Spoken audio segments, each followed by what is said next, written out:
আসসালামু আলাইকুম বন্ধুরা, কেমন আছেন সবাই? আশা করি সকলে ভালো আছেন। তো আজকে আপনাদের সামনে আমার এই বাগানটা নিয়ে কিছু কথা বলবো। বাগানটা অনেক কষ্ট করে এ পর্যন্ত আসা, প্রায় 1 বছর হলো গাছ লাগাইছিলাম। তো আজকে ফাইনালি একটা ভিডিও করলাম আমার এই গাছগুলা নিয়ে। দেখতে খুব সতেজ হয়ে গেছে, অনেক মোটা তাজা হয়ে গেছে। তুলসী গাছ লাগাইছি, তারপর হচ্ছে ফুলের চারা দিছি, মরিচ গাছ লাগাইছি, লিচু গাছ লাগাইছি।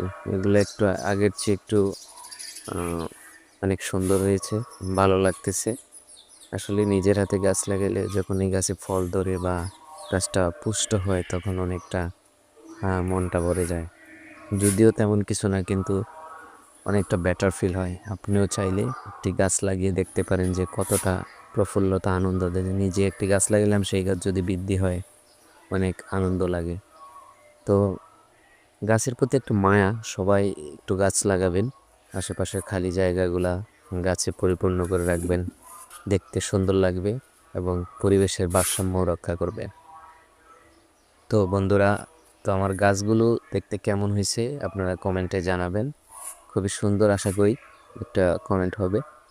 তো কে কোথায় থেকে আমার ভিডিওটি দেখছেন কমেন্ট বক্সে জানিয়ে দেবেন। তো আপনাদের সাথে অনেক কথাই হবে পরবর্তী ভিডিওতে। হয়তো আজকে আর এত বেশি কথা বলতে পারবো না।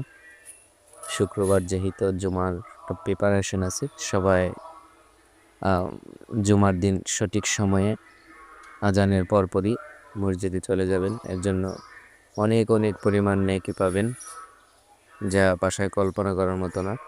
দুনিয়াবি কাজ তো করবেনই, আখিরাতের জন্য কিছু গুরুত্বপূর্ণ আমলও করবেন, যেমন শুক্রবার দিন খুব দ্রুত মসজিদে যাওয়া। জাযাকাল্লাহ খায়ের।